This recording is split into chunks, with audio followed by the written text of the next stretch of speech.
లూకాసు వార్త 44వ అధ్యాయం నుంచి 53వ వచనం వరకు మీరు ఇంటికి వెళ్ళిన తర్వాత చదవండి. కానీ సమయంలో నేను ఒక మాటను తెలియజేస్తాను. లూకాసు వార్త 24వ అధ్యాయం 41వ వచనం నుంచి 53వ వచనం వరకు లేఖన భాగంలో నుంచి మనం కొన్ని వచనాలు చదువుకుందాం. సందర్భాన్ని బట్టి కొన్ని వచనాలు చదువుదాం. 44 నుంచి చదవండి. అంతటా ఆయన మోసే ధర్మశాస్త్రంలోను ప్రవక్తల గ్రంథంలోను కీర్తనల గ్రంథంలోను నన్ను గూర్చి రాయబడినవన్నీ నెరవేరవలనని నేను మీ వద్ద ఉండినప్పుడు మీతో చెప్పిన మాటలు నెరవేరినవని వారితో చెప్పాను. అప్పుడు వారు లేఖనమును గ్రహించినట్లు ఆయన వారి మనస్సును తెరిచి క్రీస్తు శ్రమపడి 3వ దినాన మృతుల్లో నుండి లేచిననియు యెరూషలేము మొదలుకొని సమస్త జనములలో ఆయన పేరట మారు మనస్సును పాప క్షమాపణయు ప్రకటింపబడవలననియు వ్రాయబడి ఉన్నది. ఈ సంగతులకు మీరే సాక్షులు. ఇదిగో నా తండ్రి వాగ్దానం చేసినది మీ మీదకి పంపుచున్నాను. మీరు పైనుండి శక్తి పొందు వరకు పట్టణములో నిలిచి ఉండుడని వారితో చెప్పాను. 50 ఆయన బేతనీయ వరకు వారిని తీసుకొని పోయి చేతులెత్తి వారిని ఆశీర్వదించెను. వారిని ఆశీర్వదించుచుండగా ఆయన వారిలో నుండి ప్రత్యేకింపబడి పరలోకమునకు ఆరోహణుడైన వారు ఆయనకు నమస్కారం చేసి మహా ఆనందముతో యెరూషలేమునకు తిరిగి వెళ్ళి ఎడతెగక దేవాలయంలో ఉండి దేవునికి స్తోత్రము చేయుచుండిరి. ప్రార్థన. పరిశుద్ధుడైన తండ్రి, నీకు స్తోత్రాలు చెల్లిస్తున్నాం. జరిగించిన కూడికను బట్టి మీ స్తోత్రాలు ఘనముగా మీరు జరిగిస్తున్నారు. ప్రియులు ఆశించినట్లుగానే వారి కుటుంబానికి సంఘానికి మీరు దీవెనకరంగా జరిగిస్తున్న విధానం బట్టి మీ స్తోత్రాలు చెల్లిస్తూ ప్రభా, ఈ సమయంలో నాయన మీ పక్షాన్ని నిలబడుతుండగా ప్రతి విషయంలో నాయన నిష్ప్రయోజనమైన వారమే కానీ కేవలం నీ కృప బలపరిస్తే మాత్రమే మాట్లాడగలము. మీ కృపను నింపి నీ ప్రజలందరూ మీ ఆత్మ వశంలోనికి వచ్చి నీ వాక్యం వినేటట్లుగా, రక్షణ లేని పిల్లలకు రక్షణ కలుగునట్లుగా, రక్షణ పొందిన పిల్లలకు నిశ్చేత కలిగి జీవాన్ని అనుభవించేటట్లుగా మీ వాక్కులు అందించి మీ కృపతో నింపమని, కృప విడుదలవునుగా కానీ ప్రార్థన చేస్తూ యేసు ప్రభు ఘనమైన నామను స్తుతిస్తూ ముందు కొనసాగుతున్నాం తండ్రి, ఆమేన్. ప్రభు మహాకృపను బట్టి ప్రభు ఇచ్చిన సమయంలో మనం కొద్దిసేపు దేవుని వాక్యం విందాం. సమయం అయితే చాలా ఎక్కువైంది. అయినా కానీ నేను త్వరగానే విషయాన్ని మీకు చెప్పి నేను ముగిస్తాను. లూకాసు వార్త 24వ అధ్యాయాన్ని మనం గమనిస్తే అక్కడ ప్రభు ఒక మాట చెప్పారు, నేను మీ వద్ద ఉండినప్పుడు. ఆ మాట కనిపించిందా? 24వ అధ్యాయం 44వ వచనంలో ఏముంది? నేను మీ వద్ద ఉండినప్పుడు అని అన్నాడు. అంటే యేసు ప్రభు ఇప్పుడు ఎక్కడ లేడు? వారి వద్ద లేడు.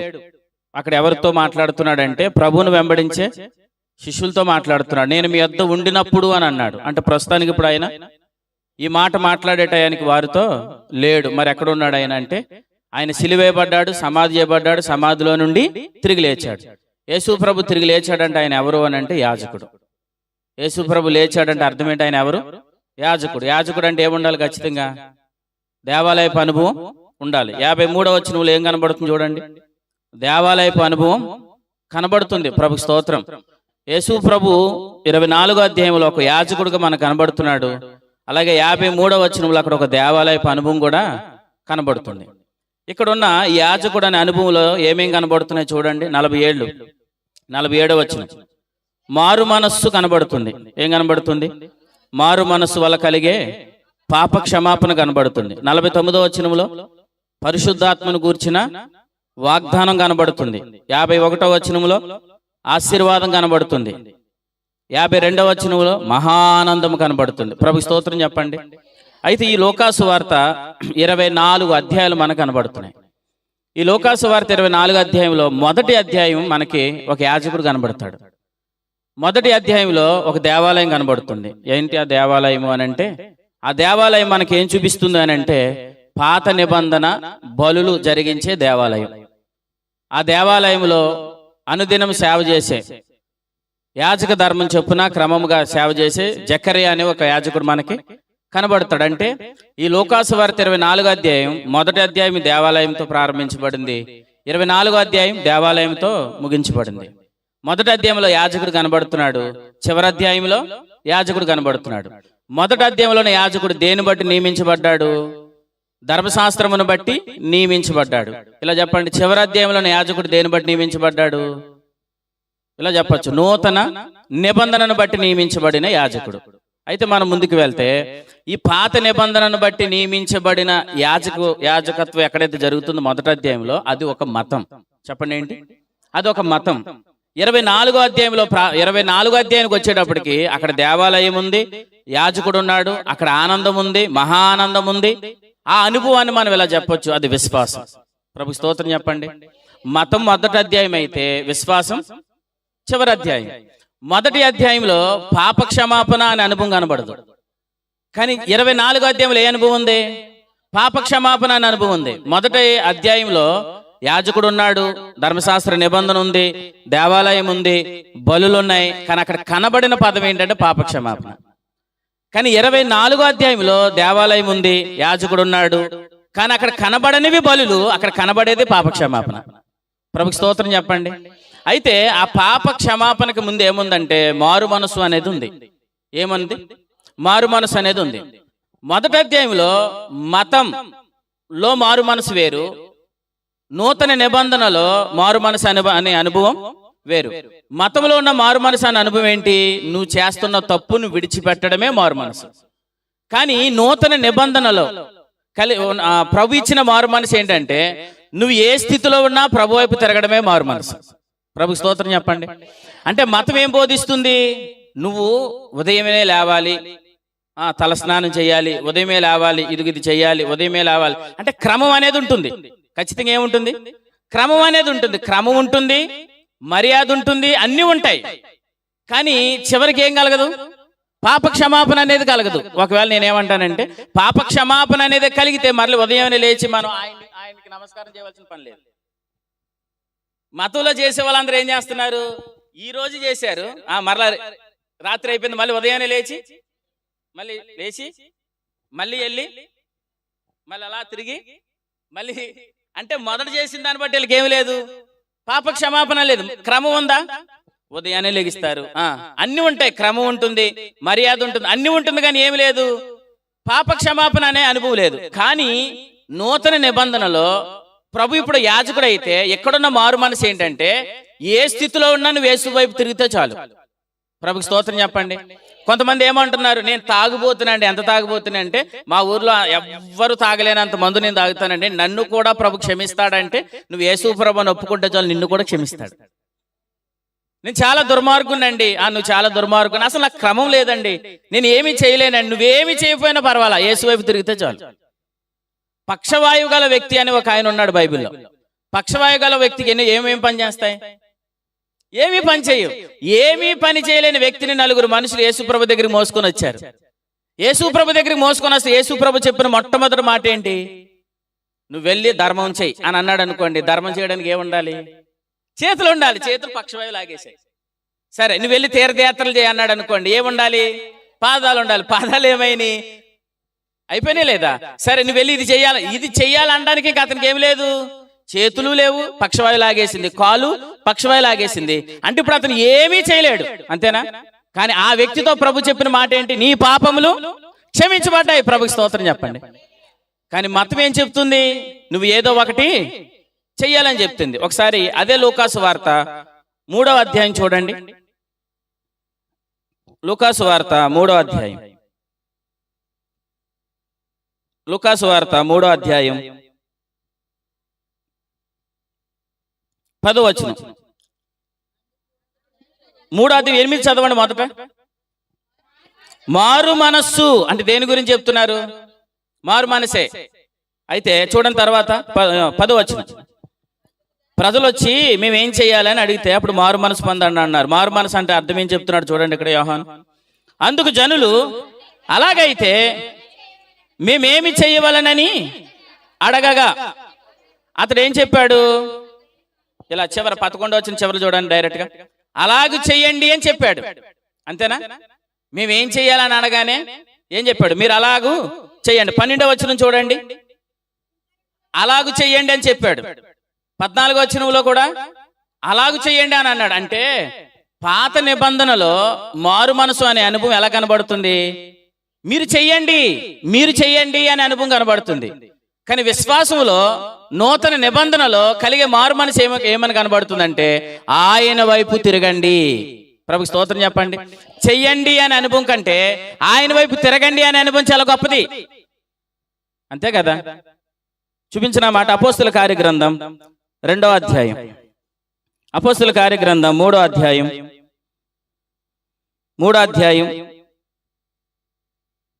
20వ వచనం చదవండి.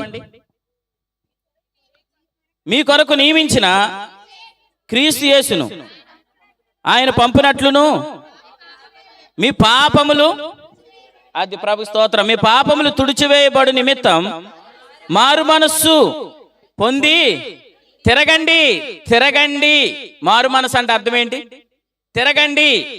యోహాను చెప్తున్న మారు మనసు ఏంటి? మొదటి అధ్యాయంలో ఏం చెప్తున్నాడు? మీరు ఎలాగూ చెయ్యండి అని చెప్తున్నాడు. మీరు ఇలా చెయ్యండి అనేది మతం, ఆయన వైపు తిరగండి అని చెప్పేది విశ్వాసం. ప్రభుకి స్తోత్రం చెప్పండి. అదే క్రైస్తవ్యం. దాన్ని మోసే గారు ఏమైనా పేరు పెట్టారంటే దానికి ఒక ధర్మం అని పేరు పెట్టాడు. ప్రభుకి స్తోత్రం చెప్పండి. కాబట్టి పాత నిబంధనలో ఉన్న మారు మనసు వేరు, కొత్త నిబంధనలో ఉన్న మారు మనసు వేరు. పాత నిబంధనలో ఉన్న మారు మనసు ఏంటి? నేనేదో చెయ్యాలి. క్రొత్త నిబంధనలో ఉన్న మారు మనసు ఏంటి? ఆయన చేసిన దాన్ని నువ్వు నమ్మి ఆయన వైపు తిరిగితే చాలు. ప్రభుకి స్తోత్రం చెప్పండి. ఎంత ఘోర పాపినైనా ప్రభు ఏం చేస్తాడు? క్షమిస్తాడు, క్షమించడా? ఈరోజు చాలా మంది యేసు ప్రభును గొప్పవాడు అంటున్నారు లేదా? ఇందాక జకరియా గారు అన్నట్లు ఆయన చాలా గొప్పవాడండి అని అంటున్నారు. కొంతమందిని అడిగితే ఆయన ఒక మంచి ప్రవక్త అని కూడా అంటున్నారు. ఆయన గొప్ప ప్రవక్త అని కూడా కొలిసే వాళ్ళు ఉన్నారు. యేసు ప్రభును ప్రవక్త అనేవారు కూడా ఉన్నారు. కొంతమంది ఏమో ఆయన ఒక గొప్ప రాజు అండి అని కొలిసేవారు ఉన్నారు. ఆయన ఒక గొప్ప వ్యక్తి అండి అనేవారు ఉన్నారు. గొప్ప వ్యక్తి అని తీసుకొని ఏం చేశారు? కాలాన్ని విభజించడానికి క్రీస్తుకు పూర్వం, క్రీస్తుకు సకం అని విభజించడానికి ఎవరిని తీసుకొచ్చారు? ప్రభుని తీసుకొచ్చారు కదా. ప్రభుని ఆ మధ్యలోకి తీసుకొచ్చారంటే నిజంగా ప్రభు అని ఒప్పుకొని తీసుకొచ్చారా? ఆయన కాలాన్ని విభజించడానికి ఉపయోగపడతాడో గొప్ప వ్యక్తిని తీసుకొచ్చారా? మీకు అర్థమైతే దేవుని స్తోత్రం. ఇప్పుడు యేసు క్రీస్తుకు పూర్వం అంటున్నాం, తర్వాత క్రీస్తు సకం అంటున్నాం. ఇప్పుడు క్రీస్తుకు సకం, క్రీస్తుకు పూర్వం అని మధ్యలో క్రీస్తుని పెట్టారు కదా. ఇప్పుడు క్రీస్తు అని ఆయన గొప్ప వ్యక్తి అని సమాజం పెట్టిందా? లేదు ఆయన ఒక ప్రభువు, ఆయన నమ్మితే రక్షణ కలుగుతాను అనుభూతితో పెట్టారా అంటున్నాను. ఆయన గొప్ప వ్యక్తి అనే పెట్టారు. అంటే సమాజం అందరి దృష్టిలో యేసు ప్రభు ఎవరు? ఒక గొప్ప వ్యక్తి. మీరు హాస్పిటల్ దగ్గరికి వెళ్ళారనుకుని 3 బొమ్మలు ఉంటాయి. బట్టల షాప్కి వెళ్ళారనుకుని 3 బొమ్మలు ఉంటాయి. అంటే మనం ఎక్కడికి వెళ్ళినా కానీ చాలా మంది దృష్టిలో ఆయన ఒక గొప్ప వ్యక్తి. కొందరు ఎలా చూస్తున్నారు? ఆయన ఒక ప్రవక్త. కొంతమంది ఎలా చూస్తున్నారు? ఆయన ఒక రాజు. నేనేమంటానంటే అసలు ఈ రాత్రి నీకేమి తోచుచున్నది? అందరూ ప్రవక్త అనంటే ఉపయోగం లేదు, రాజు అంటే ఉపయోగం లేదు, ఆయన గొప్పవాడంటే ఉపయోగం లేదు. ఏమంటే యేసు ప్రభు అంటేనండి నాకు చాలా ఇష్టం అండి, ఉపవాస ప్రార్థనలు జరిగితే చాలు నేను సాంబార్ వేస్తున్నానండి. దేవుని స్తోత్రం, ఉపయోగం లేదు. యేసు ప్రభు అంటే నాకు చాలా ఇష్టం అండి, చాలా ఇష్టం కాబట్టి సభ జరుగుతుండగా నేను ఎంతో కొంత కానుకిస్తున్నాను. దేవునికి స్తోత్రం. ప్రభునికి ఇచ్చిన మనసును బట్టి ప్రభుకి స్తోత్రం.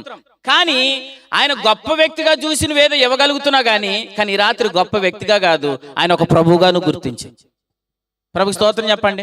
ఇప్పుడు యేసు ప్రభుల వారు బ్రతుకున్న కాలంలో అందరికి భోజనాలు పెట్టాడు.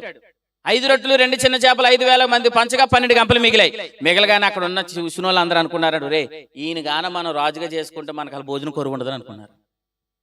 యోహాను సువార్త 6వ అధ్యాయం, ఈయన గాన మనం రాజుగా చేసుకుంటే మనకేం కొరువు ఉండదు, భోజనం కొరువు ఉండదని. ఇప్పుడు ఆయన ఏం చేసేసుకోవాలనుకున్నారు? రాజుగా చేయాలని అనుకున్నారు. లూకా సువార్త 7వ అధ్యాయంలో చనిపోయిన ఒక బాలుని ఆయన బ్రతికించాడు. బ్రతికించగానే ఆ ఊర్లో ఉన్న వాళ్ళందరూ రే ఒక గొప్ప ప్రవక్త పుట్టేశాడు రా మనలో అనుకున్నారు. అంటే ఆయనని ఎలా చూస్తున్నారు? వాళ్ళు ఒక గొప్ప ప్రవక్తగా చూస్తున్నారు. ఈయన ఒక మన మధ్యలో ఉంటే ఈయన ఒక రాజు. ఏ రాజు? ఆత్మ సంబంధమైన రాజు కాదు, మన ఇశ్రాయేలులకి ఈయన ఒక రాజుగా ఉండాలి అనుకుంటున్నారు. అంటే ఒక రాజుగా గుర్తించారు, ఒక ప్రవక్తగా గుర్తిస్తున్నారు. అందుకే యేసు ప్రభు కూడా తన శిష్యులందరూ కూర్చోబెట్టి ఇలా అన్నాడు, అసలు అందరూ నా గురించి ఏమనుకుంటున్నారని అడిగాడు. అడగగానే ఒక ఆయన అన్నాడు నువ్వు యెషయా ప్రవక్తవు అని అన్నాడు. ఇంకొక ఆయన లేచాడు ఇర్మియావా అని అన్నాడు. ఇంకొక ఆయన లేచాడు ఇంకో పేరు చెప్పాడు. సరే ఇవన్నీ పక్కన పెట్టండి కానీ అసలు పేతురు నువ్వేమనుకున్నావు అని అడిగాడు. అన్న పేతురు లేచేమన్నాడు, అసలు నువ్వు దేవుని కుమారుడివి, సజీవుడు అయిన మాట అంటాడు, సజీవుడు అయిన దేవుని కుమారుడివి అని అన్నాడు. ప్రభుకి స్తోత్రం చెప్పండి. సజీవుడైన దేవుని కుమారుడు అనే పదం పేతురు మాట్లాడేట ఆయనకి యేసుప్రభు ఏమవలేదు. ఆయన ఇంకా చనిపోలేదు, సమాధిలోకి వెళ్ళలేదు, సమాధిలో నుండి తిరిగి లేవలేదు. ప్రభు స్తోత్రం. అప్పుడు వెంటనే ప్రభు ఇలా అన్నాడు, పరలోకపు తండ్రి బయలుపరిస్తేనే కానీ ఈ సంగతి నీకు అర్థం కాదన్నాడు. అంటే అందరూ ఆయనను ఒక ప్రవక్తగా చూస్తున్నారు, అందరిని ఈ లోక సంబంధమైన ఒక రాజుగా చూస్తున్నారు. కానీ పేతురు నోట వచ్చిన మాట ఏంటంటే, నువ్వు సజీవుడైన దేవుని కుమారుడివి అని అన్నాడు. ప్రభుకి స్తోత్రం. కాబట్టి ఈ రాత్రి అందరూ గొప్పవాడుగా చూస్తున్నారు, అదంతా కాదు. అసలు నువ్వు ఈ రాత్రి ఆయనని ఎలా చూస్తున్నావు? ప్రభుకి స్తోత్రం చెప్పండి. ఒకసారి మత్తయి సువార్త 22వ అధ్యాయం చూడండి, జాగ్రత్తగా గమనిద్దాం. మత్తయి సువార్త 22వ అధ్యాయం, మత్తయి సువార్త 22వ అధ్యాయం.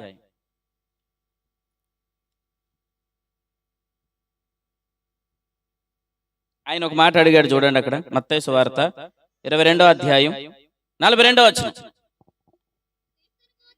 క్రీస్తును గూర్చి మీకేమి తోచుచున్నది అని అడిగాడు. ఏమని అడిగాడు? క్రీస్తును గూర్చి మీకు ఏమి అంటే అర్థం ఏంటి?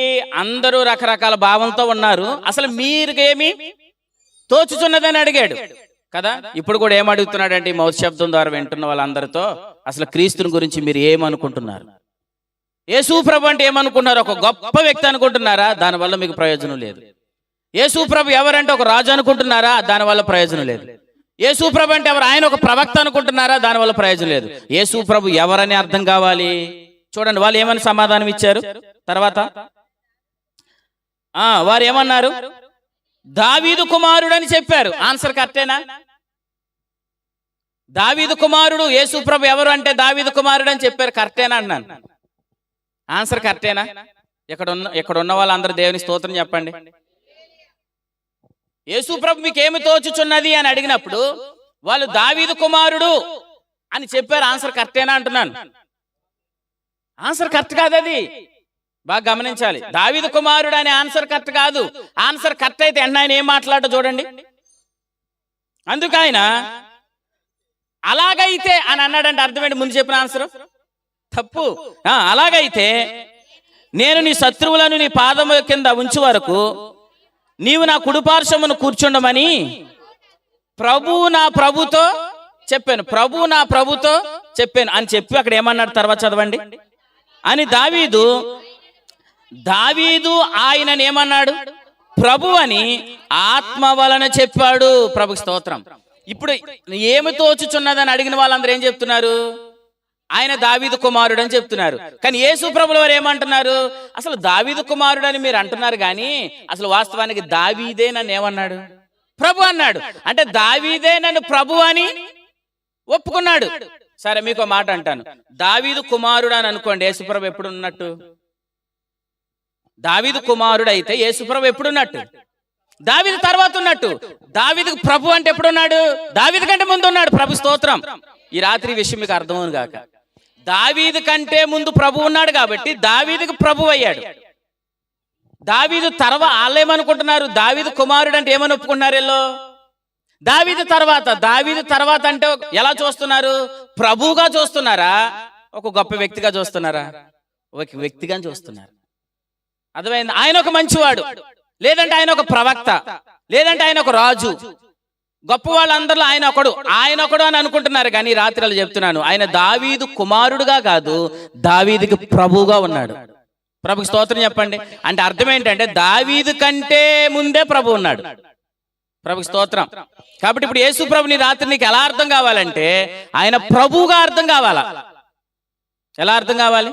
ప్రభువుగా అర్థం కావాలి. ప్రభువుగా మీకు అర్థమవును గాక. ప్రభు రాత్రి అడుగుతున్నా, నీకు ఏమి తోచుచున్నది? నీకేమి తోచుచున్నది? ప్రభువుగా అర్థమయ్యాడు అనుకోండి, ఆయనలో పాప క్షమాపణ ఉందని అర్థమవుతుంది. నీకు గొప్పవాడిగా అర్థమయ్యాడు అనుకోండి, ఆయనని ఏదో నువ్వు మాటల ద్వారా స్తోత్రాలు స్తుతిస్తావే తప్ప ఆయనలో పాప క్షమాపణ ఉందని నువ్వు నమ్మవు. ప్రభువుగా అర్థమైతే పాప క్షమాపణ పొందుకుంటావు. గొప్పవాడిగా అర్థమైతే ఏదోటి ఇచ్చి మాట్లాడుకుంటూ ఊరుకుంటాం. అంతేనా నేను చెప్పింది? సరే మత్తయి సువార్తలో అలా ఉందో లేదో చూడండి. మత్తయి సువార్త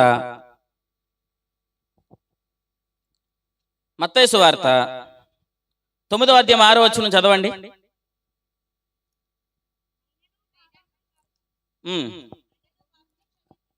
అయినను పాపములు క్షమించుటకు భూమి మీద మనుష్య కుమారునికి అధికారము కలదని ఏం తెలుసుకోండి? యేసు ప్రభుకి పాపములు క్షమించే అధికారం ఉందని మీరు తెలుసుకోండి అని అంటున్నాడు. ఇంతకు ఎవరితో అనుకుంటున్నారు? ఆయన బోధ వినడానికి వచ్చిన ప్రజలందరితో చెప్తున్నాడు. ఇప్పుడు వాస్తవానికి ఆయన చెప్తున్న బోధ విన్న వాళ్ళందరికీ ఆయన ఎలా అర్థం అవ్వలేదు? అక్కడ ప్రభువుగా అర్థం అవ్వలేదు. ప్రభువుగా అర్థమైతే ఆయన నీ పాపములు క్షమించబడ్డాయి అని చెప్పిన మాటకి ఏమంటారు వాళ్ళు? అయ్యి బాబు, ఇదేంటి దైవదోషం చేసేస్తున్నాడు ఏంటి ఇతను?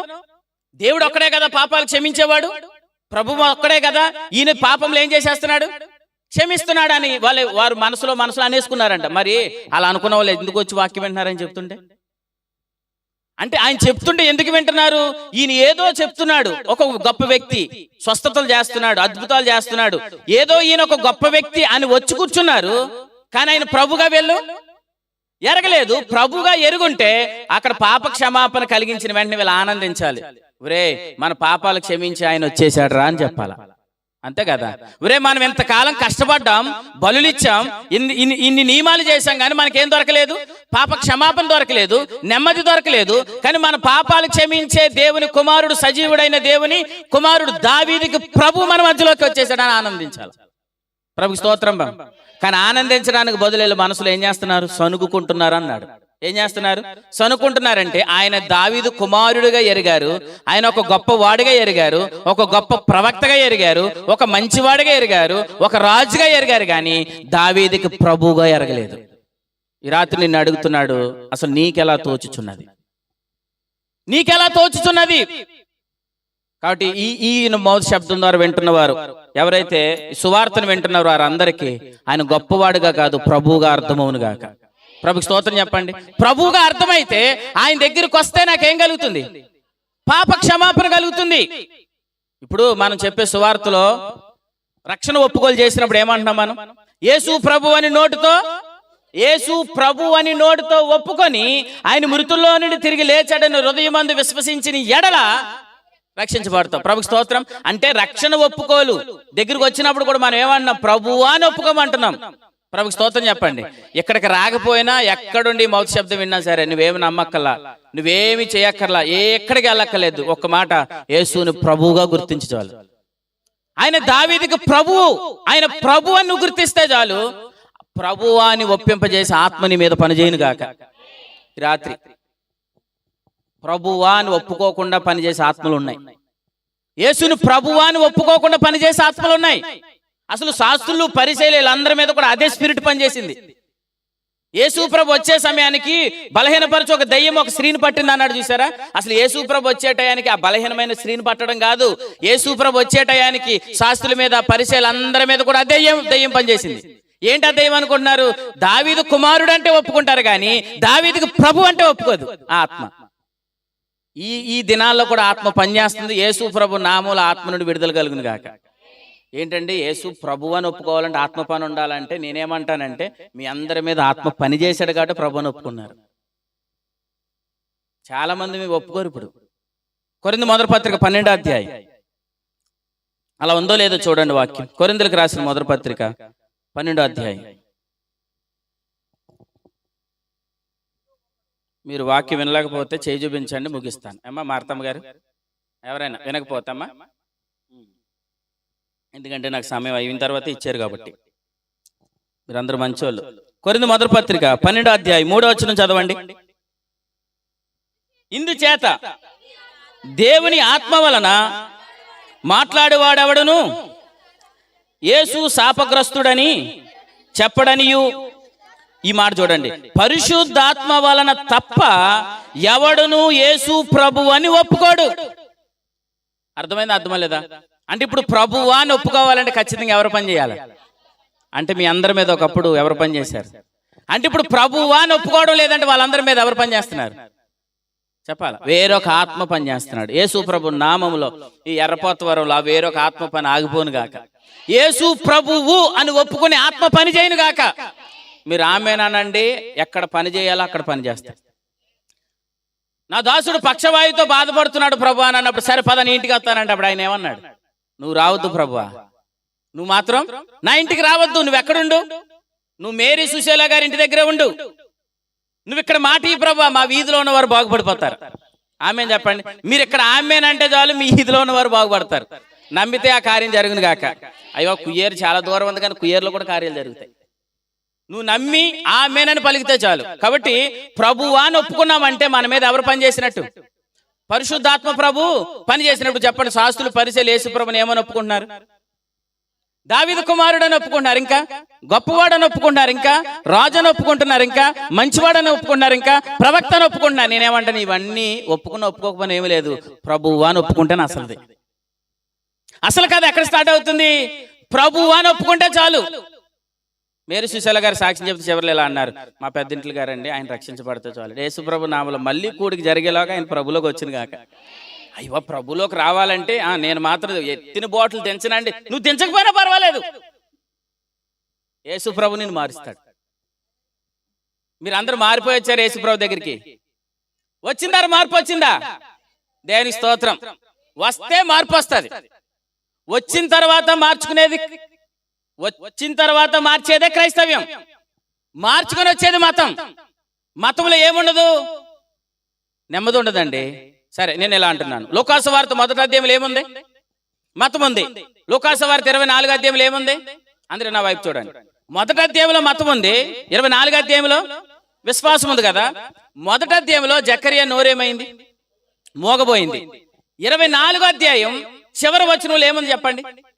స్తోత్రం ఉంది. దేవుని స్తోత్రం. 1వ అధ్యాయంలో జకర్యాకి ఏముంది?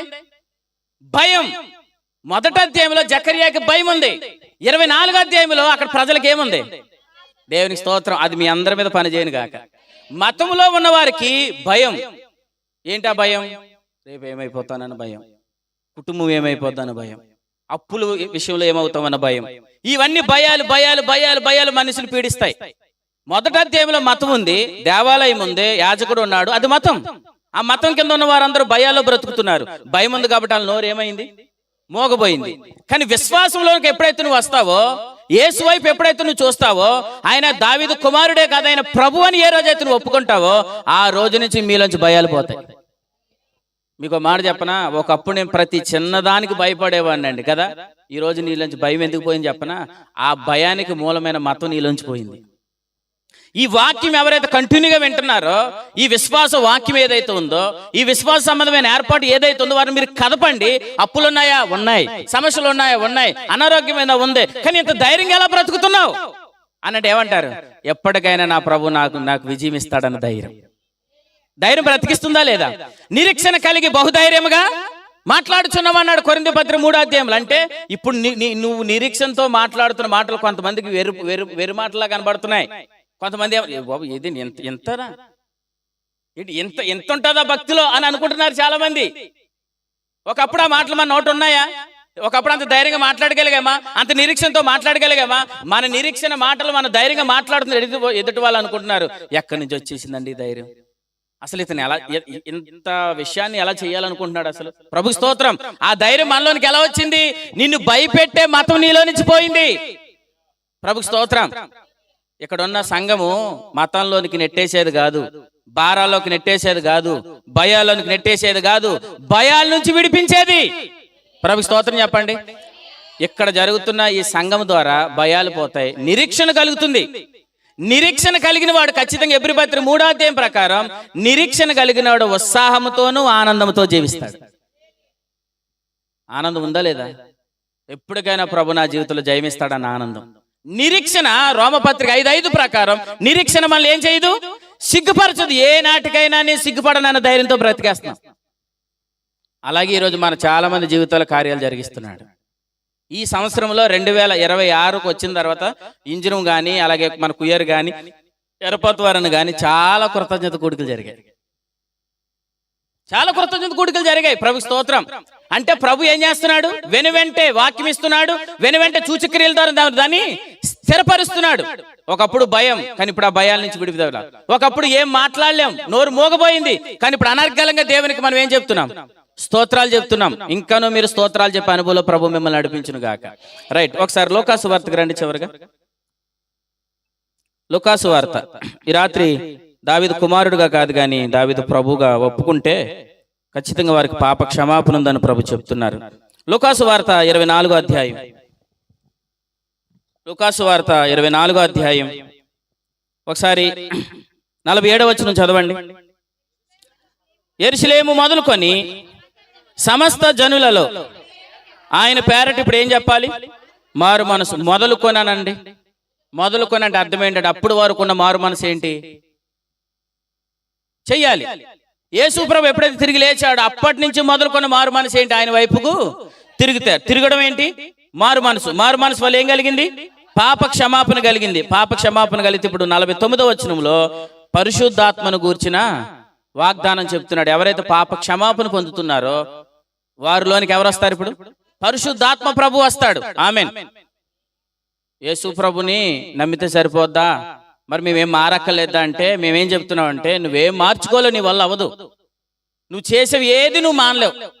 అంతెందుకంటే సీరియల్ అలవాటు ఉన్న వాళ్ళు ఎవరో సీరియల్ మానేండ్రా నానండి, అవుతుందా? అవదు. మందు తాగే వాళ్ళ దగ్గర మందు మానేండ్రా అంటే అవుతుందా? అవదు కదా. ప్రభు ఏం చెప్తున్నాడంటే ఆయన వైపు తిరిగితే నీకేం కలుగుతుంది? పాప క్షమాపణ కలుగుతుంది. పాప క్షమాపణ కలిగిన వెంటనే నీలోనికి ఒక శక్తి నీలోనికి దిగి వస్తుంది. ఆమేన్. ఆయన ఎవరు? పరిశుద్ధాత్మ దేవుడు. ఎప్పుడైతే పరిశుద్ధాత్మ దేవుడు నీలోనికి వచ్చాడో అప్పుడు వరకు నువ్వు మానాలి మానాలి మానాలి అనుకున్నావో వాటన్నిటి విషయంలో నీకు అత్యధికమైన విజయం ఇస్తాడు. ఒక మాటలో చెప్పాలంటే నువ్వు ఏ విషయంలో ఇప్పుడు బలహీనుడివో ఆ విషయాలు ఇతరులకు చెప్పేటట్లు ప్రభు చేస్తాడు. ఒరే, ఒకప్పుడు నేను కూడా సీరియల్ మానలేకపోయేవాడిని, ఒకప్పుడు నేను కూడా నోటు మాటల విషయాల్లో చాలా బలహీనుడిని, కానీ ఈరోజు వాటన్నిటిలోంచి ప్రభు నన్ను విడిపించాడు. ప్రభు స్తోత్రం. అటువంటి సాక్ష్యాలు ఇచ్చేవారుగా దేవుడు మిమ్మల్ని చేయను గాక. అలా సాక్ష్యం ఇవ్వడానికే మీలోనికి ఆత్మనిచ్చాడు. ఆత్మ ప్రభు రావాలంటే నువ్వు మారు మనసు పొందాలి. ఆ మారు మనసు పొందితే నీకు పాప క్షమాపణ కలుగుతుంది. ప్రభు స్తోత్రం చెప్పండి. అలాగే ఆత్మ ప్రభు మనలోనికి వస్తే ఇప్పుడు నెక్స్ట్ 51వ వచనం చదవండి. వారిని ఆశీర్వదించుచుండగా. ఇప్పుడు ఆత్మ ప్రభు ఎప్పుడైతే మనలోనికి వచ్చాడో ఇప్పుడు నెక్స్ట్ మనలో ఏం జరుగుతాయి? గలతీ పత్రిక 3వ అధ్యాయం 5వ వచనం ప్రకారం ఆత్మకార్యాలు జరుగుతాయి. అద్భుతాలు చేయడానికి మనలోనికి ఎవరు వచ్చారు? ఆత్మ ప్రభు వచ్చాడు. అంటే ఇప్పుడు నీ ద్వారా అద్భుతాలు జరుగుతాయి. ప్రభు స్తోత్రం చెప్పండి. నువ్వు బలహీనుడు అనుకోకు, నిన్ను కూడా ప్రభు వాడుకుంటాడు. నేనేం చేయలేను అనుకోకు, నిన్ను కూడా ప్రభు వాడుకుంటాడు. 7 దెయ్యాలు పట్టిన ఒక స్త్రీ ఉంది, ఆమె పేరు మరియా. ఎన్ని దెయ్యాలు పట్టినాయి? 7 దెయ్యాలు పట్టిన ఒక స్త్రీ ఉంది. యేసు ప్రభు ఆమెను బాగు చేశాడు. ఇప్పుడు ఆమె అందరికి వెళ్ళి ఏం చెప్తుంది? సువార్త చెప్తుంది. ఎవరికి చెప్తుంది అనుకుంటున్నారు? ఎవరికైతే దెయ్యాలు పట్టిన వాళ్ళందరికీ వెళ్ళి సువార్త చెప్తుంది. ఒకప్పుడు ఏ సమస్యతో అయితే ఈమె బాధపడిందో ఇప్పుడు ఆ సమస్యలో ఉన్న వారందరికీ కౌన్సిలింగ్ ఇస్తుంది. ఎలా ఉంటుంది అది? ఒకప్పుడు ఏ విషయంలో మనం ఇబ్బంది పడ్డామో ఆ విషయంలో ఇతర వాళ్ళకి సాక్ష్యం చెప్పే విధంగా, లేదా ఆ విషయంలో ఎదుటి వాళ్ళని ఆదరించే విధంగా ప్రభు మిమ్మల్ని ఉంచుతాడు. ఆమేన్ చెప్పండి. అటువంటి ఆత్మ ద్వారా జరిగే అద్భుతాలను ప్రభు మనల్ని నడిపించిన గాక. అదే ఆశీర్వాదం. ప్రభు స్తోత్రం. ఈ ఆశీర్వాదాన్ని మనం అనుభవిస్తే 52వ వచనంలో మనం ఎలా ఉంటాం? మహానందంతో ఉంటాం. ఆనందంగా ఉన్న వాళ్ళు ఏం చేస్తారు? స్తోత్రాలు చెప్తారు. ఆ స్తోత్రమే ఈ కృతజ్ఞత కూడిక. మొట్టమొదటి యేసు వైపు తిరిగారు. తిరగగానే పాప క్షమాపణ కలిగింది. పాప క్షమాపణ కలగానే ప్రభు ఏం చేశాడు? తన ఆత్మనిచ్చాడు. ఆత్మ ద్వారా ఇప్పుడు ఏం జరుగుతున్నాయి? అద్భుతాలు జరుగుతున్నాయి. ఆత్మ ద్వారా ఆశీర్వాదాన్ని అనిపిస్తున్నారు. ఆశీర్వాదాన్ని అనిపించిన వారు ఏం చేస్తున్నారు? ఆనందిస్తున్నారు. ఆనందించే వాళ్ళు ఖచ్చితంగా స్తోత్రం చెప్తారు. ఆ స్తోత్రమే కృతజ్ఞత కూడిక. ప్రభుకి స్తోత్రం చెప్పండి. ఇది నాకు కావాలంటే ఈ రాత్రి వాగ్దానం మీ అందరి జీవితంలో నెరవేరును గాక. స్తోత్ర కృతజ్ఞతాస్తుతులు చెల్లిస్తాం. దాని ముందేముంది? ఆనందం. దాని ముందేముంది? ఆశీర్వాదం. దాని ముందేముంది? ఆత్మ ఉంది. దాని ముందేముంది? పాప క్షమాపణ. పాప క్షమాపణ ముందేముంది? మారు మనసు. ఇది మొదలుకొని అని అన్నాడు. ప్రభుకి స్తోత్రం చెప్పండి. ఇది మొదలుకొని మారు మనసు. మారు మనసు తర్వాత పాప క్షమాపణ. పాప క్షమాపణ తర్వాత ఆత్మ ప్రభు రావడం. ఆత్మ ప్రభు వచ్చిన తర్వాత ఆత్మకార్యాలు. ఆత్మకార్యాల తర్వాత ఆశీర్వాదం. ఆశీర్వాదం తర్వాత ఆనందం. ఆనందం కలిగిన వారు ఏం చేస్తారు? స్తోత్రాలు చెల్లిస్తారు. మీరు ఎక్కడికి వెళ్ళినా ఆనందంతో స్తోత్రాలు చెల్లించుదురు గాక. అటువంటి కృపలో దేవుడు మిమ్మల్ని అందరినీ భద్రం చేయను గాక. నాకు ఇచ్చిన టైంలో ఇంకా 6 నిమిషాలు ఉన్నాయి. చివరికి ఒక విషయం చెప్తాను చూడండి. ఇప్పుడు ఈ మధ్యలో ఈ 2-3 రోజుల నుంచి ప్రభు ఒక విషయం చెప్తున్నారు. అదేంటంటే ఇప్పుడు వాళ్ళు ఆనందంతో ఎక్కడికి వెళ్ళారు? దేవాలయంలోనికి వెళ్ళారు. ఇలా చదవండి. అక్కడ యెరూషలేమునకు తిరిగి వెళ్ళి. చెప్పండి ఆ మాట. యెరూషలేమునకు తిరిగి వెళ్ళి. ఎలాగెళ్ళారు? ఆనందముతో, మహానందముతో యెరూషలేముకి తిరిగి వెళ్ళారు. అక్కడ ఏముంది? దేవాలయం ఉంది. ప్రభుకి స్తోత్రం చెప్పండి. అయితే ప్రభు ఈ మధ్యలో ఈ 2-3 రోజుల నుంచి ప్రభు ఏం చెప్తున్నాడంటే యెరూషలేముకి వచ్చే సమయానికి యెరూషలేములో ఏముంది? దేవాలయం ఉంది అనండి. యెరూషలేముకి వచ్చే టయానికి యెరూషలేములో దేవాలయం ఉంది కదా. రేపు యేసుప్రభు వచ్చిన తర్వాత మనం అందరం ఎత్తబడతాం. ఎత్తబడిన తర్వాత ఏడేళ్ల శ్రమల కాలం భూమి మీద అయితే మనందరం ఏడేళ్ళు పెండ్లి విందులో ఉంటాం. పెండ్లి విందు అయిన తర్వాత 1000 ఏండ్ల పరిపాలన కాలంలో మనందరం ఎక్కడికి వస్తాం? యెరూషలేముకి వస్తాం. ఆ యెరూషలేముకి వచ్చినప్పుడు ఎలా వస్తాం? మహానందముతో యెరూషలేములో అడుగు పెట్టబోతున్నాం. అయితే మనం వెళ్ళే టైంకి అక్కడ ఏముండాలి? దేవాలయం ఉండాలి. ఇప్పుడు ప్రస్తుతానికి దేవాలయం కట్టబడబోతుంది. దేవునికి స్తోత్రం. ప్రస్తుతానికి ఇప్పుడు యెరూషలేము దేవాలయం ఉందా? లేదు. అంటే ఏం చేయబడాలి? కట్టబడాలి. దేవాలయం కట్టబడితే ఇప్పుడు మనందరం ఎలాగెళ్ళాలి? ఇప్పుడు మహానందంతో యెరూషలేముకి వెళ్ళే టైంకి దేవాలయం కట్టబడాలి. మరి ఇప్పుడు ప్రస్తుతానికి ఏమి లేదు, దేవాలయం లేదు. దాన్ని ఏం చేశారు? క్రీస్తు శకం 70లో హేరోదు రాజు ఆ కాలంలో ఏం చేశారంటే జకర్యా, హగ్గయి, జెరుబాబెలు కట్టిన మందిరాన్ని వాళ్ళు ఏం చేశారు? దాన్ని కూల్చివేశారు. దానికంటే ముందు సొలొమోను మందిరాన్ని కట్టాడు. అది క్రీస్తుకు పూర్వం 586వ సంవత్సరంలో నెబుకద్నెజరు పరిపాలన కాలంలో ఆ మందిరం కూడా ఏం చేశారు? కూల్చివేశారు. అంటే సొలొమోను కట్టిన మందిరం కూల్చివేయబడింది కదా. తర్వాత జెరుబాబెలు కట్టిన మందిరం కూల్చివేయబడింది. అంటే ఇప్పుడు యెరూషలేములో ఏమి లేదు, మందిరం లేదు. అంటే ఇప్పుడు యెరూషలేములో ఏముండాలి మనం వెళ్ళే టయానికి? అంటే ఇప్పుడు అక్కడ మందిరపు ప్రారంభించబడాలి. ప్రభువు స్తోత్రం చెప్పండి. అక్కడ మందిరం ప్రారంభించబడితే మనం ఏం చేస్తాం? మహా ఆనందంతో వెళ్తాం కదా. మహా ఆనందంతో ఎక్కడి నుంచి వెళ్తాం? మహిమలో నుండి వెళ్తాం.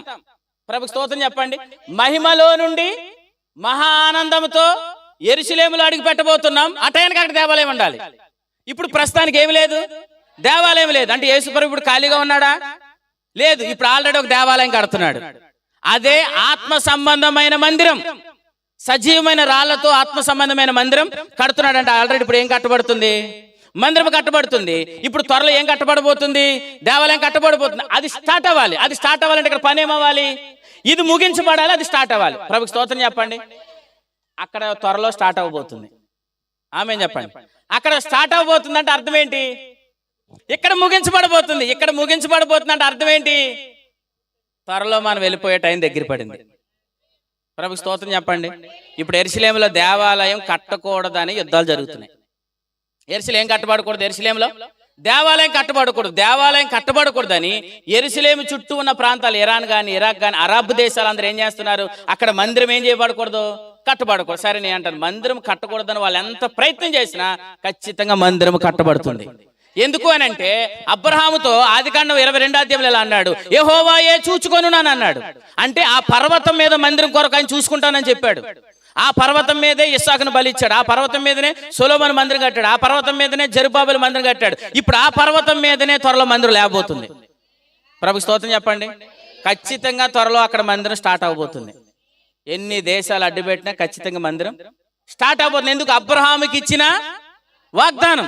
అబ్రహాముకి ఎన్ని వాగ్దానాలు ఇచ్చాడు?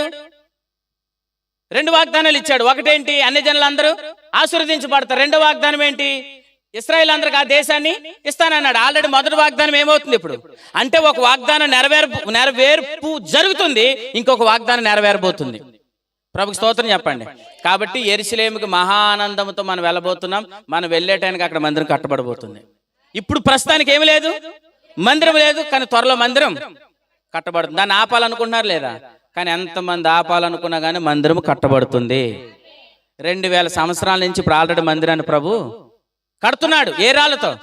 సజీవమైన రాళ్లతో ఆత్మ సంబంధమైన మందిరాన్ని మన మధ్యలో కడుతున్నాడు.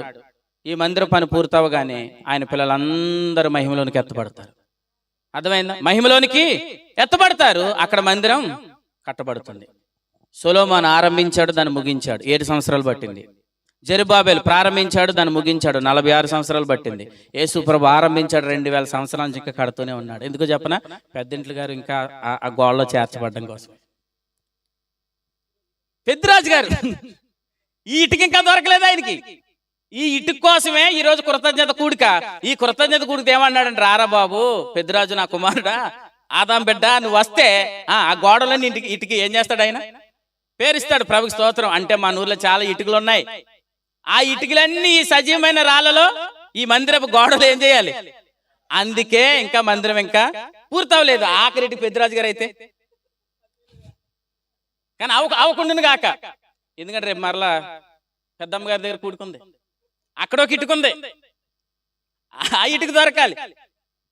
ఇప్పుడు వెనకాల ఇంకొక ఇటుక ఉంది, ఆ ఇటుకలు ఆ ఇటుకలన్నీ దొరకడం కోసమే మనం ఇంకేం ఇలా అనండి, ప్రభువా అప్పుడు అవ్వకూడదు ప్రభువా, అప్పుడు అవ్వకూడదు ప్రభా అని అనండి. కానీ ప్రభు అంటాడు త్వరలోనే దాన్ని నెరవేర్చేస్తాడు. అర్థమైందా? కాబట్టి త్వరగానే పెద్దిరాజు గారు ఆ మందిరంలో చేర్చబడును గాక. ఏ మందిరంలోకి? ఆత్మ సంబంధమైన మందిరంలోనికి. ఆ మందిరంలో చేర్చబడితే అప్పుడు మేరీ సుశీల గారు, పెద్దిరాజు గారు, ప్రేమానందం గారు, ప్రేమానిధి గారు, మేరీ గారు, జగదీష్ గారు, వీళ్ళందరూ ఆడుతూ పాడుతూ అప్పుడు అక్కడ మహానందంతో ప్రభుకి స్తోత్రం చెప్పండి. ఆ పరలోకంలో కుటుంబం అంతా నిత్యం ఆనందించును గాక. నేనేం చెప్తున్నానండి, రాత్రి మీ భర్తల విషయంలో మీరు ఏం బాధపడద్దు, త్వరలోనే వారికి మారు మనసు ఇస్తాడు. ఎందుకంటే ఆ ఇటుకలన్నీ చేర్చబడడం కోసమే ప్రభు చూస్తున్నాడు. ఆమేన్ చెప్పండి. కాబట్టి ఎర్రపాత్రలో ఇంకెవరైతే ఆ ఆత్మ సంబంధం మందిరంలో చేర్చబడలేదో వాళ్ళందరినీ ప్రభు త్వరలోనే తిప్పుకొనును గాక. ఆ మందిరంలో చేర్చబడును గాక. ఆ మందిరపు పని త్వరగా పూర్తవును గాక. మనం అందరం మహిమలోకి వెళ్దాం గాక. 7 ఏళ్ల పెండ్లి విందులో ఉందము గాక. మహిమతో ఆనందంతో యెరూషలేముకు వచ్చుదుము గాక. అక్కడ స్తోత్రాలు చేయడమే మన పని. ప్రభు స్తోత్రం చెప్పండి. పరలోకానికి వెళ్ళిన వారందరూ ఏం చేస్తున్నారంటుంది ప్రకటన గ్రంథంలో. చివరిగా చూపించిన మాట చూపిస్తాను రండి. ప్రకటన గ్రంథం, ప్రకటన గ్రంథం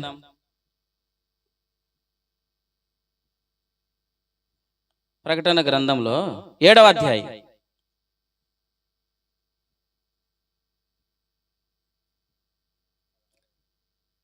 ప్రకటన గ్రంథం 7వ అధ్యాయం 10వ వచనం చదవండి. సింహాసనాసీనుడైన మా దేవునికి గొర్రెపిల్లకును మా రక్షణకై స్తోత్రమని మహాశబ్దముతో, అంటే ఏం చేస్తున్నారంటే అక్కడికి వెళ్ళి ప్రభువా మమ్మల్ని రక్షించినందుకు అని ఆయనకి ఏం చెప్తున్నారు? మహాశబ్దంతో ఎలుగెత్తి చెప్పిరా. దేవదూతలందరూ సింహాసనం చుట్టూను పెద్దల చుట్టూను ఆ 4 జీవుల చుట్టూను నిలవబడి ఉండిరి. వారు సింహాసనం ఎదుటి సాక్షికాండ పడి ఆమేన్ అని పలుకుతున్నారట. అంటే రక్షణ పొందిన వాళ్ళందరూ అక్కడికి వెళ్ళి దేవునికి ఏం చెప్తున్నారు? స్తోత్రాలు చెప్తుంటే దేవదూతలందరూ ఏమంటున్నారు? ఆమేన్ అని చెప్తున్నారు. యుగ యుగముల వరకు మా దేవునికి స్తోత్రము, మహిమ, జ్ఞానము, కృతజ్ఞత, స్తుతియు, ఘనత, శక్తియు, బలమును కలుగును గాక. అలా చెప్తున్నారు అక్కడ. దేవుని స్తోత్రం. అంటే మనం అక్కడికి వెళ్ళిన తర్వాత ఒకటి మన నోట మాట ఉండదు. మనం ఒకటే, ప్రభువా ఇంత అయోగ్యుని నన్ను నువ్వు ప్రేమించి నాకు రక్షణ ఇచ్చావా? ఇంత తునీకరించబడిన వాడిని నన్ను నువ్వు ఏర్పాటు చేసుకున్నావా? ఇంత పనికిరాని వాడిని నన్ను నువ్వు పిలుచుకున్నావు ప్రభువా. జ్ఞానులను పక్కన పెట్టి జ్ఞానం లేని వారు నన్ను ఎన్నుకున్నావా? బలవంతులను పక్కన పెట్టి బలహీను నన్ను ఎంచుకున్నావా? తునీకరింపబడి నన్ను ఎంచుకున్నావా? నీచునైన నన్ను పిలుచుకున్నావా అని అక్కడికి వెళ్ళిన తర్వాత ఆ దుఃఖముతో, ఒక పక్క ఆనందంతో, ఒక పక్క దుఃఖముతో దేవునికి స్తోత్రం చెల్లిస్తాం. ప్రభుకి స్తోత్రం చెప్పండి. ఇప్పుడే ఒక్కొక్కసారి ప్రభు మనతో మాట్లాడుతుంటేనే మనకి ఇలా అనిపిస్తుంది కదా, ప్రభు ఎంత ప్రేమిస్తున్నావు నన్ను, ఎంత ప్రేమిస్తున్నావని. అసలు అవన్నీ మనం ఊహిస్తుంటేనే ఇంత అలా అనిపిస్తే రేపొద్దున మనం నేరుగా చూడబోతున్నాం. అందరు దూతలు ఎదుట ఆ మధ్యలో నువ్వు నిలబడేలా అనబోతున్నావు. ప్రభువా ఎటువంటి వాను ప్రభా నన్ను ప్రేమించావా, నువ్వు నాకెంత భాగ్యాన్ని ఇచ్చావా అని నువ్వు అంటుంటే దేవదూతలు అందరూ అంటున్నారు ఆమేన్ ఆమేన్ ఆమేన్ అని. ప్రభుకి స్తోత్రం చెప్పండి. అటువంటి గొప్ప దృశ్యాన్ని మనం ప్రభువులు త్వరలో చూడబోతున్నాం. ఆమేన్ చెప్పండి. యెరూషలేములో దేవాలయం కట్టబడును గాక. ఇక్కడ కట్టబడుతున్న ఆత్మ సంబంధమైన మందిరం కూడా త్వరగా పూర్తవును గాక. కాబట్టి ఇంకా ఎవరైనా ప్రభువుని దావీదు కుమారుడుగానే నువ్వు గుర్తిస్తే, ఆయన గొప్పవాడుగానే గుర్తిస్తే దానివల్ల నీకు ప్రయోజనం లేదు. లేదండి నేను అన్ని ఇస్తున్నాను, నువ్వు ఎన్నిచ్చినా ఆయన గొప్పవాడుగానే చూస్తున్నావు. కానీ రాత్రి దావీదుకు ప్రభువుగా నువ్వు గుర్తించి ఆయన ఒక ప్రభువు అని నీ నోటితో ఒప్పుకో చాలు. మేము తీసుకెళ్లి నీటిలో ముంచేస్తాం, లేదా నీటిలో నీకు బాప్తిస్మం, ఇవన్నీ కాదు మేము చెప్తుంది. నువ్వు ఎక్కడున్నా చాలు, యేసు ప్రభువా నేను పాపిని, నా పాపములు క్షమించు, నన్ను నీ బిడ్డగా చేర్చుకో అని ఒక్క మాట అంటే చాలు, ప్రభు నిన్ను రక్షిస్తాడు. భయంకరమైన స్థితి నుంచి నేను విడిపిస్తాడు. నీకు పాప క్షమాపణ ఇస్తాడు. నువ్వు బ్రతకడానికి ఆత్మనిస్తాడు. ఆత్మనిచ్చి ఆశీర్వాదంలోకి నడిపిస్తాడు. మహా ఆనందంతో యెరూషలేములోనికి వెళ్ళే గొప్ప ఆనందాన్ని అనుగ్రహిస్తాడు. చివరికి ఒక మాట చెప్తున్నాను, మంచి జీవితాన్ని జీవించకపోతే యెరూషలేముకి వెళ్ళినప్పుడు ఎలా వెళ్తాం? సరే ఒక ప్రశ్న అడుగుతాను. యెరూషలేముకి మనం మహా ఆనందంతో వెళ్తాం కదా, అప్పటికి లెక్కలు తేలిపోతాయో లెక్కలు తేలవా? అమ్మా లెక్కలు తేలుతాయో తేలవా? లెక్కలు తేలిపోతాయి. ఇంత పాడారు కదా, ఆ రోజు ఒకరోజు నీవు అడిగే ప్రశ్న ఏంటి, ఆ లెక్క తేలిపోద్ది. అప్పుడు లెక్క తేలిపోయినప్పుడు కొంతమందిని అలా అన్నాడు, భలే నమ్మకమైన మంచి దాసరాలా, భలే నమ్మకమైన మంచి దాసరాలా అన్నాడు. కొందరు ఇక్కడ మందిరాన్ని నిర్లక్ష్యం చేసి, వాక్యాన్ని సహవాసం నిర్లక్ష్యం చేసి, ఏదో మీకు నచ్చినట్టుగా మీరు బ్రతికేస్తే ఖచ్చితంగా న్యాయపీఠం మీద లెక్కలు వస్తాయి రావా? ఖచ్చితంగా లెక్కలు వస్తాయి. అప్పుడు లెక్కలు తెలిసినప్పుడు నీకు సరైన బహుమానం రాకపోతే అప్పుడు నువ్వు ఎలా వస్తావు? యెరూషలేముకి దుఃఖంతో రాబోతున్నావు. కానీ నీ ద్వారా సత్క్రియలు, ఆత్మఫలాలు ఫలించి ఒక మంచి జీవితాన్ని జీవించి సహవాసంలో ఉంటూ నువ్వు జీవాన్ని అనిపిస్తున్నప్పుడు ఎలా వస్తావు యెరూషలేముకి? కదా, ఈ రాత్రి ప్రభు నేను ఎలా అడుగుతున్నాడు, యెరూషలేముకి ఎలా వస్తావు? అలాగే వచ్చిదురుగాక. ఇక్కడ మహా ఆనందంతో అని చెప్పి రేపు పొద్దున్న ఆదివారం మందిరాలు ఎగ్గొట్టేసినా ఉపయోగం లేదు, సహవాసాన్ని నిర్లక్ష్యం చేసిన ఉపయోగం లేదు, క్రమమైన జీవితాన్ని నిర్లక్ష్యం చేసిన ఉపయోగం లేదు, జీవాన్ని నిర్లక్ష్యం చేస్తే ఉపయోగం లేదు. సంఘాన్ని ప్రేమించండి, మందిరాన్ని ప్రేమించండి, వాక్యం వినండి, సేవకునికి ఆ సహకారిగా ఉండండి, పరిచర్లో ఉండండి. వీటన్నిటి ఫలం రేపు ప్రభు రవ్వబోతున్నాడు. ఆమె చెప్పండి. ఇక్కడ మేరీ సుశాల గారు వారి కుటుంబం పరిచర్కి చాలా సహకారులు అండి కదా, దేవుని స్తోత్రం. కానీ కొందరు మనసులు ఎలా ఉంటుంది ఏంటి చెప్పండి, ఆవిడే చేస్తుందా? ఫీల్ అయ్యా లేదా? నేనేమంటారు, రేపు పొద్దున ప్రభు కూడా అలా చెప్తాడు నీ ఎదురుకుండా. ఒక సిమోన్ ఉన్నాడు, పరిచయుడని సిమోను యేసుప్రభుని భోజనాన్ని పిలిచి, యేసుప్రభుకి ఏమేమి లేదు, నీళ్ళు ఇవ్వలేదు, కాలు గడగలేదు, అత్తర ఏం పూయలేదు. కానీ ఒక పాపాత్మురాలి స్త్రీ వచ్చి ఆయన పాదాల మీద నీళ్లు పోసి తల వెంట్రుకలు ఏం చేస్తున్నాడు, తుడుస్తున్నాడు. మనసులో ఇతను ఫీల్ అయిపోతున్నాడు అండి, ఏమని? పాపాత్మురాలు కదా, ఆమెను ఎందుకు అంత అలాగా అని అంటుంటే అప్పుడు ఏమన్నాడు దేశాయన? ఆ పరిచయం అలా ఎదురెట్టేలా చెప్పాడు. నువ్వు నాకు నీళ్ళు ఇచ్చావా? ఈమె నాకు నీళ్ళు ఇచ్చింది. నువ్వు నన్ను చూసావా? చూడలేదు, ఈమె నన్ను చూసింది. నువ్వు అత్తరు పూసావా? పూయలేదు, ఈమె అత్తరు పూసింది. ఈమె నువ్వు కాలు తుడుచుకోవడానికి నీ రుమాలు ఇచ్చావా? ఇవ్వలేదు, ఈమె తలెంటుకలతో. ఆ ఫీలింగ్ చెప్తున్నప్పుడు అతని మనసు ఎలా ఉంటుంది? వాక్యం వింటున్న దేవుని స్తోత్రం చెప్పండి. నేను ముగిస్తున్నాను. ఆ ఫీలింగ్ తో ఆ వ్యక్తిని మనసులో ఫీల్ అవుతాడు, ఫీల్ అవడా? ఎలా ఫీల్ అవుతున్నాడు? ఈ వ్యక్తి ఎదురుగా నేను ఏమైపోయాను, ఇప్పుడు చిన్నవాణ్ణి అయ్యాను కదా. నేనేమంటానంటే మనందరూ సంఘమే, మనందరూ క్రీస్తు రక్తంతో కడగబడ్డాం, ఒకే సహవాసంలో ఉన్నాం కదా. రేపు న్యాయపీఠం దగ్గర నిలబడిన తర్వాత అమ్మా నువ్వు ఇది చేసావు, ఇది బాబు నువ్వు ఇది చేసావు అని అంటున్నప్పుడు పక్కనున్న మన మనసులో ఏమంటే నా పేరు కూడా చెప్తే అప్పుడు నీ పేరు చెప్పకపోతే చెప్పండి, అప్పుడు నీ పేరు రాకపోతే అమ్మా నువ్వేం చేసి ఏమీ చేయలేదు అన్నాడు అనుకోండి, పరిస్థితి ఎలా ఉంటుంది? ఆ పరిస్థితి ఎవరికి రాకుండా గాక. న్యాయపీఠం మీద లెక్కలు తేలుతాయి, అప్పుడు యెరూషలేముకి వెళ్తాం. లెక్కలు తేలిన దారి యెరూషలేముకి వెళ్తున్నాం అంటే లెక్కలు తేలితే మంచి రిజల్ట్ వచ్చింది అనుకోండి, ఎలా వస్తాం? ఇప్పుడు పరీక్షలు అయినాయండి, మన పరీక్షలు అయిన తర్వాత రిజల్ట్ వచ్చిన వాళ్ళు అందరూ ఏం చేశారు? మంచి మార్కులు వచ్చిన వాళ్ళు అన్నీ సేవకుడికి ఫోన్ చేశారు, ఏమంటే మంచి మార్కులు వచ్చాయి. కానీ మంచి మార్కులు రాని వాళ్ళు ఇప్పటికీ ఫోన్ చేయలేదు. ఎందుకు చేయలేదు? మంచి మార్కులు వస్తే ఆనందంతో చేశారు, మంచి మార్కులు రాకపోతే బాధపడుతున్నా కదా. రేపు న్యాయపీఠం ఎదురుకు లెక్కలు తేలబోతున్నాయి. లెక్కలు తేల్చినప్పుడు ఒక మంచి రిజల్ట్ వస్తే మహా ఆనందంతో యెరూషలేములో అడుగు పెట్టబోతున్నాం. మీరందరూ మహా ఆనందంతో యెరూషలేముకి అడుగు పెడుతురు గాక. ప్రభు రాత్రి అంటున్నాడు, యెరూషలేము నువ్వు ఎలా రాబోతున్నావు? యెరూషలేముకి ఎలా రాబోతున్నావు? వెళ్ళడం అయితే ఖాయం. ఆమె చెప్పండి. ఇక్కడ ఉన్న వాళ్ళందరూ యేసు ప్రభుని అంగీకరించిన వారు కాబట్టి వెళ్ళడం ఖాయం. కానీ ఎలా రాబోతున్నావు? మహా ఆనందంతోనా, దుఃఖంతోనా? మహా ఆనందంతో మీరు అందరూ వచ్చేదురు గాక. తల వంచండి, ప్రార్థన. ఈ రాత్రి ప్రభు మిమ్మల్ని ప్రేమించి ప్రభు మీకు అప్పగించిన సంగతులను బట్టి ప్రభుని స్తుతిస్తూ ఎక్కడున్నవారు అక్కడే మోకరించి ప్రభు వైపు చూస్తూ రాత్రి ఇలా మాట్లాడండి. ఒకవేళ గ్రామస్తులారా, ఈ మౌత్ శబ్దం ద్వారా వాక్యాన్ని వింటున్న వారులారా, నీకేమి తోచుచున్నది? ఆయన ఎవరని నీకు తోచుచున్నది? ఆయన ఒక ప్రవక్త అనుకుంటున్నావా? ఆయన ఒక గొప్ప వ్యక్తి అనుకుంటున్నావా? ఆయన మంచివాడు అనుకుంటున్నావా? అందరిలో అంటే ఆయన గొప్పవాడని నువ్వు అనుకుంటున్నావేమో. లేదు, అలా నువ్వు భావిస్తున్నావంటే నీ మీద వేరొక ఆత్మ పని చేస్తుంది. ఆయన ప్రభువు, దావీదుకు ప్రభువు. ఆయన ఈ రాత్రి ఆయన ప్రభువుగా గుర్తించు. మంచివాడిగా గుర్తిస్తే నీకు పాప క్షమాపణ కలగదు. గొప్పవాడిగా గుర్తించినంత మాత్రం నీకు పాప క్షమాపణ కలగదు. ఆయన ప్రభు అని గుర్తిస్తే పాప క్షమాపణ ఇచ్చుటకు ఆయన అధికారం ఉందని నీకు అర్థమవుతుంది. ఈ రాత్రి నువ్వెక్కడున్నా ఈ మౌత్ శబ్దం ద్వారా ఈ మాటలు వింటే నువ్వున్న చోటనే మోకరించి ప్రభు వైపు చూస్తే ఇలా మాట్లాడు. యేసు ప్రభువా, నేను పాపిని, నా పాపములు క్షమించు, నన్ను నీ బిడ్డగా చేసుకో. నేను ఎప్పటికీ నీతిమంతుని కాలేను ప్రభువా. నేను ఎప్పటికీ పాపం నుంచి నేను విడుదల పొందలేను. నాలో క్రమం ఉంది, మర్యాద ఉంది, అన్ని చేస్తున్నాను కానీ నాకు ఆనందం లేదు. అన్ని చేయగలుగుతున్నాను కానీ నా జీవితంలో సంతోషం లేదు. దానికి మూలం పాపమే కదా. నాకు ఈ రాత్రి అర్థమైంది. మతంలో ఉన్నంతకాలం భయంలో నేను బ్రతుకుతున్నాను. మతంలో ఉన్నంతకాలం నా నోటికి ఆనందం లేదు, సంతోషం లేదు. కానీ ప్రభువా నీ వైపు తిరిగితే ఆనందం ఉందని చెప్తున్నావు, నెమ్మది ఉందని చెప్తున్నావు. అలా నాయన ఎలుగెత్తి స్తోత్రాలు చెప్తున్నావు అని చెప్తున్నావు. అవును ప్రభు, నాకు ఆనందం కావాలి, ఆ సంతోషం నాకు కావాలి, ఆ ఆనందకరమైన జీవితం నాకు కావాలి. ప్రభువా నా పాపములు క్షమించు, నన్ను నీ బిడ్డగా చేర్చుకో, నన్ను నీ బిడ్డగా చేర్చుకో ప్రభువా అని ఈ ఒక్క మాట నీ నోటను నువ్వు పలికితే నీ కొరకు ఈ రాత్రి చిన్న ప్రార్థన చేస్తున్నాను. యేసు ప్రభువా, ఈ ఒప్పుకోలు ప్రభువా అని ఎవరైతే ఒప్పుకున్నారు ఈ రాత్రి, వారి హృదయాన్ని ఎరిగిన వాడు గనుక వారి హృదయాన్ని పవిత్రపరిచి వారికి పాప క్షమాపణిచ్చి ఆత్మ ద్వారా ముద్రించి ఆశీర్వాదాన్ని అనుభవించి మహా ఆనందముతో మాతో పాటు యెరూషలేములకు రావడానికి సహాయం చేయండి.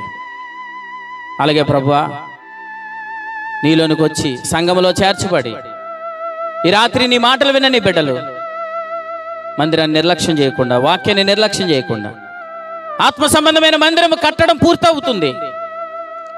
త్వరలోనే యెరూషలేములో మందిరం, దేవాలయం కట్టబడబోతుంది. నాయనా, ఆ మందిరం ప్రారంభించబడితే ఈ ఆత్మ సంబంధమైన మందిరం పని పూర్తయిపోతుంది.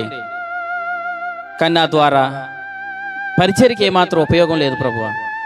నేను ఇంకా పరిచర్య నిర్లక్ష్యం చేసుకుంటూ, జీవాన్ని అనుభవించకుండా, జీవాన్ని నిర్లక్ష్యం చేస్తూ నాయన ఏదో కాలక్షేపానికి వస్తూ నిర్లక్ష్యం చేసుకుంటున్నానేమో. ఈ రాత్రి నువ్వు నాతో మాట్లాడవు ప్రభువా. ఈ రోజు నుంచి అయినా నీ సన్నిధిలో, నీ సంఘములో ప్రభువా పరిచర్యలో ఒక నమ్మకంగా కొనసాగుటకు నాకు కృప కావాలయ్యా. నీ కృప నాకు కావాలి. నీ వైపు చూస్తున్నానయ్యా. ఒక నమ్మకమైన స్థిరత్వం నాకు దయచేయండి. భలే నమ్మకమైన మంచి దాసుడా అని ఒకరోజు నువ్వు పిలిచే పిలుపు నాకు కావాలి అయ్యా. ఏ యోగ్యత లేని నాకు రక్షణ ఇచ్చావు, అల్పునైనా నన్ను కరుణించావు, నీచునైనా నన్ను కరుణించావు, బలహీనునైనా నన్ను కరుణించావు, తునీకరించబడిన నన్ను కరుణించావు. ప్రభా, ఎంత ప్రేమ నువ్వు నా మీద చూపించావు. నీకు స్తోత్రాలు. ఎవ్వరికి లేని ధన్యత నాకు ఇచ్చావు, ధనికులకు లేని ధన్యత నాకు ఇచ్చావు నాయన. ఇది నేను గుర్తించి నీ ప్రేమను ఎరుగుతూ నీ సన్నిధిలో ముందు కొనసాగే కృప దయచేయండి. నేను దుఃఖముతో యెరూషలేముకు రావడం కాదు, మహా ఆనందముతో యెరూషలేముకు రావాలి ప్రభువా. అది త్వరలోనే జరగబోతుంది నాయన. మహా ఆనందముతో అడిగిపెట్టే కృప కలుగునుగాక, ఆ భాగ్యము నాకు కలుగునుగాక. పరిశుద్ధుడైన తండ్రి, నీకు స్తోత్రాలు. మీ కృపతో నింపినందుకు స్తోత్రాలు. మీ కృపను విడుదల చేసినందుకు స్తోత్రాలు. అందరితో మీరు మాట్లాడారు, అందరిని మీరు దర్శించారు. వారందరూ ఏమైతే ఒప్పుకున్నారో ప్రభు, వారి విషయాలు సమస్తం ఎరిగిన వాడు గనుక నీ కృపతో నింపి బలపరిచి వాడుకోమని రాత్రి కూడుకుని ఏర్పాటు చేసిన కుటుంబానికి రావాల్సిన దీవెన సమృద్ధిగా కలుగునుగాక అని ప్రకటిస్తూ యేసు ప్రభు ఘనమైన నామమును స్తుతిస్తూ ఈ రాత్రి కూడుకుని ముగిస్తున్నాము తండ్రి. ఆమేన్. ఇప్పుడు వచ్చిన మీకు అందరికీ ప్రత్యేకమైన వందనాలు.